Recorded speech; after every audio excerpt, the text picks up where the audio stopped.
बिस्मिल्लाहिर्रहमानिर्रहीम। अस्सलाम वालेकुम। आज 3 सितंबर बरोज़ मंगल हम बात करेंगे चीफ़ जस्टिस काजी फाजिसा साहब के साथ तलख कलामी हुई है वकील नईम बुखारी की अहम केस की समाअत के दौरान, उसके ऊपर हम बात करेंगे। और जस्टिस बाबर सत्तार साहब की जानिब से एक बड़ा फ़ैसला जारी किया गया है, उसकी तफसील मैं आपके साथ शेयर करूँगा। हाई कोर्ट में एक सीनियर वकील ने जस्टिस अली ज़िया बाजवा के साथ बदतमीज़ी की है और अदालत में कमरे अदालत से उनको हथकड़ी लगवा दी गई है।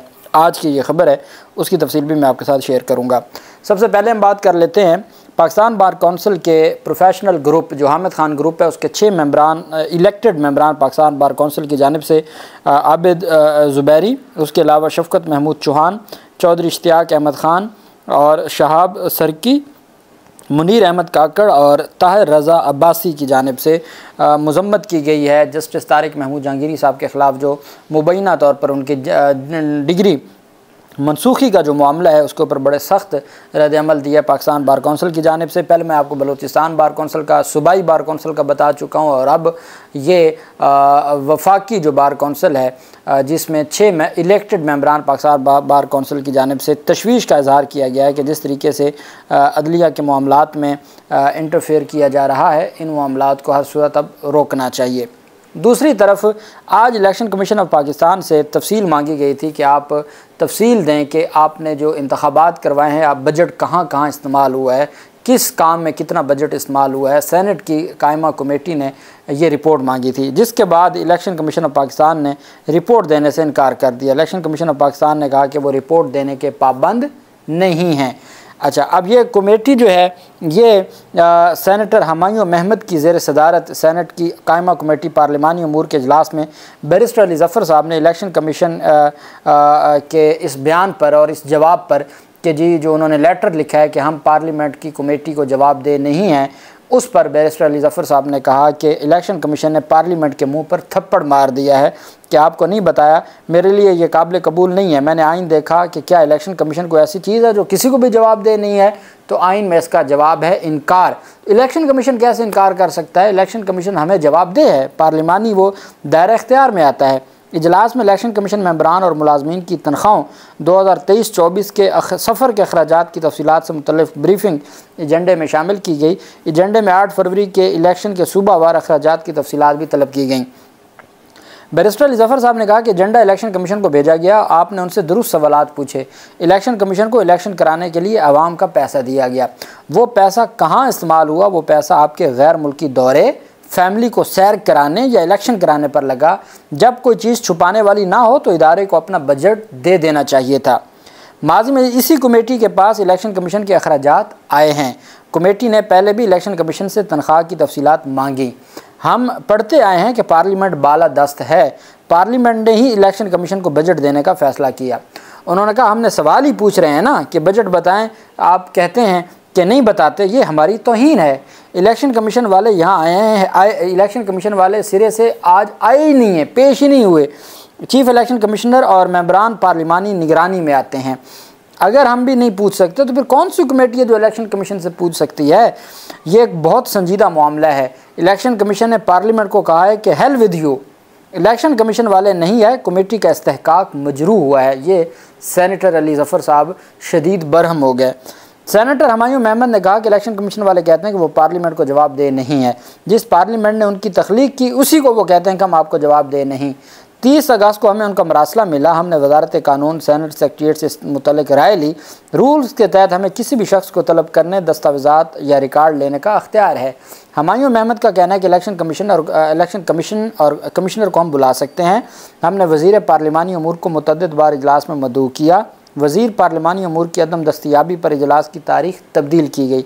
आज भी वज़ीर पार्लिमानी अमूर हम अपनी मसरूफियत के बायस नहीं है। सेक्रेटरी पार्लिमानी अमूर ने कहा कि आपका एजेंडा हमने इलेक्शन कमीशन को भेजा, सेक्रेटरी इलेक्शन कमीशन से ब्रीफिंग मांगी गई थी, हमने इलेक्शन कमीशन को लेटर भेज दिया। इलेक्शन कमीशन ने हमें लेटर भेजा है कि हम इन वजूहात की बुनियाद पर आपके सामने पेश नहीं हो रहे। वजारत पार्लिमानी अमूर के अख्तियार में इलेक्शन कमीशन की कानून साजी का मामला शामिल है। हम इलेक्शन कमीशन का कानून साजी का बिजनेस करेंगे। पार्लियामेंट का हुक्म आया कि आप हाजिर हों, सुपरमेसी ऑफ पार्लियामेंट है। सेनेटर मोहसिन अजीज़ ने इजलास के दौरान कहा कि हमें आज क्यों बुलाया गया, क्या इस ख़त को पढ़ने बुलाया गया? इस इजलास पर आवाम का पैसा लगता है, मेरी आज की हाज़िरी कबूल ना की जाए। इलेक्शन कमीशन के लेटर को हम मुस्तरद कर देना चाहिए।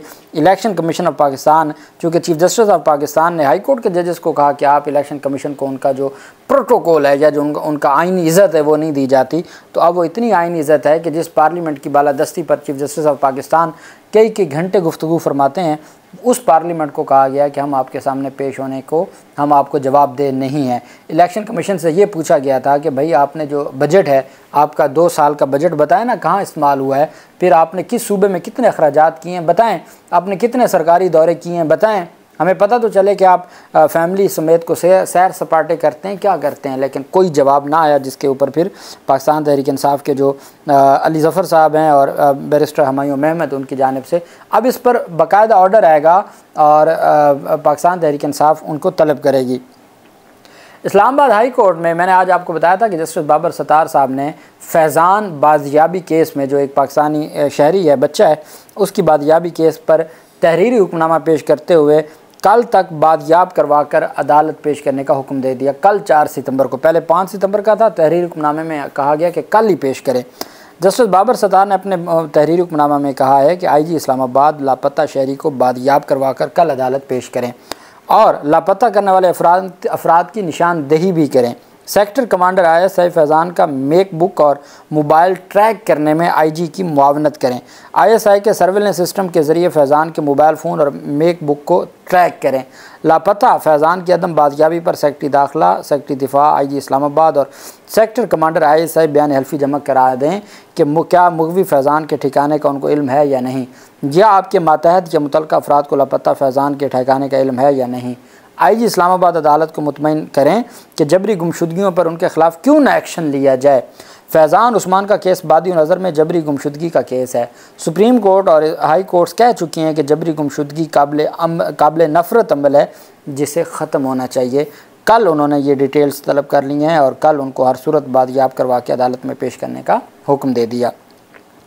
दूसरी जानिब आज अहम पेशरफ सामने आई। सुप्रीम कोर्ट ऑफ पाकिस्तान में एक अहम केस था जिसकी समाअत हुई मारगला नेशनल पार्क से मुतल्लिक। मारगला के वकील थे, जो मुनाल के वकील थे, नईम बुखारी साहब।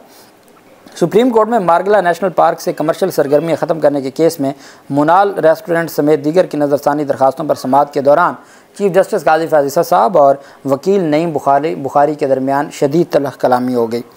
चीफ जस्टिस काजी फ़ाज़िल ईसा साहब की सरबराही में 3 रुकनी बेंच ने केस की समाअत की और जो मुनाल रेस्टोरेंट के वकील नईम बुखारी अदालत में पेश हुए। समाअत के आगाज़ पर चीफ जस्टिस काजी फ़ाज़िल ईसा साहब ने रिमार्क्स दिया कि सुप्रीम कोर्ट ने तो तमाम फ़रीक़ैन की रजामंदी से फ़ैसला दिया।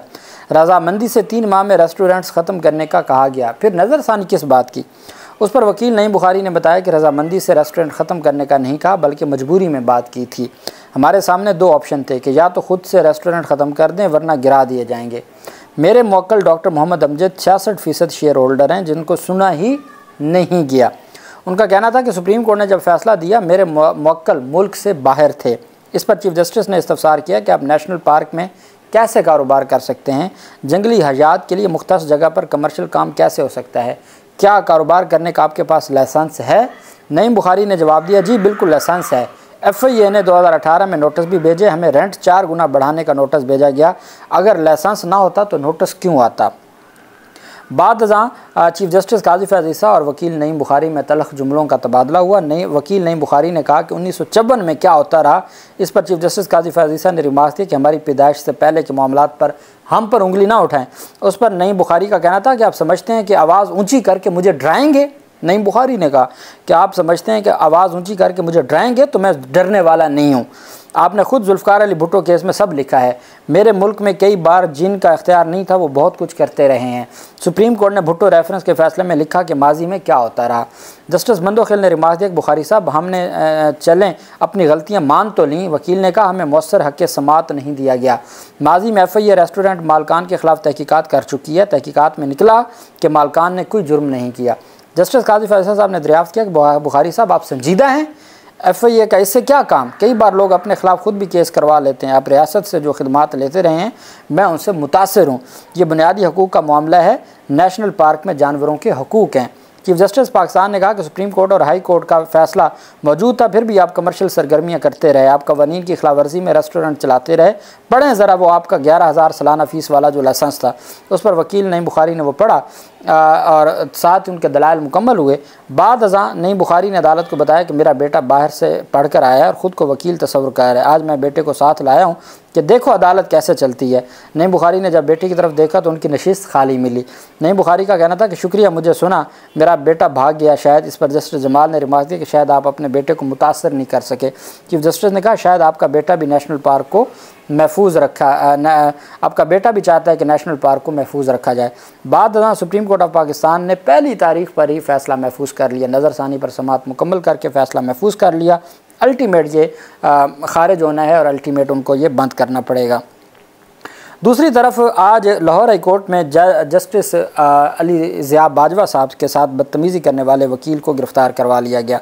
लाहौर हाई कोर्ट के जस्टिस अली ज़िया बाजवा ने बदतमीज़ी करने पर वकील को गिरफ़्तार करवा दिया। अदालती हुक्म पर लाहौर हाई कोर्ट की सिक्योरिटी ने ज़ायद महमूद गुराया एडवोकेट को तहवील में ले लिया। वकील ज़ायद महमूद गुराया को तौहीन अदालत का नोटिस भी जारी किया गया। जस्टिस अली ज़िया बाजवा ने तौहीन अदालत केस की समाअत कल तक मुलतवी की। ज़ायद महमूद गुराया एडवोकेट ज़बरदस्ती रोशनों पर आ गए थे, जिन्होंने अदालती हुक्म के बावजूद कमरे अदालत में बदअमनी की सूरत हाल पैदा की। अदालती हुक्म अदूली पर सिक्योरिटी तलब की गई। ये वो वकील है जिसने पहले भी अली ज़िया बाजवा साहब के साथ नहीं, जो हमारे ट्राइब्यूनल के जज हैं उनके साथ किया था, जो साबिक हमारे ट्राइब्यूनल के जज हैं उनके साथ उन्होंने बदतमीज़ी की थी, जिसकी वजह से फिर अदालत ने उस वक्त चीफ जस्टिस थे मलिक शहजाद साहब, उन्होंने 6 माह की सज़ा सुना दी थी। और अब अली ज़िया बाजवा साहब के साथ जो है ये बदतमीज़ी करने पर उनको गिरफ़्तार करवा दिया गया है। अल्लाह पाक पाकिस्तान का हामी नासिर हो। बहुत शुक्रिया। अल्लाह हाफ़िज़। पाकिस्तान ज़िंदाबाद।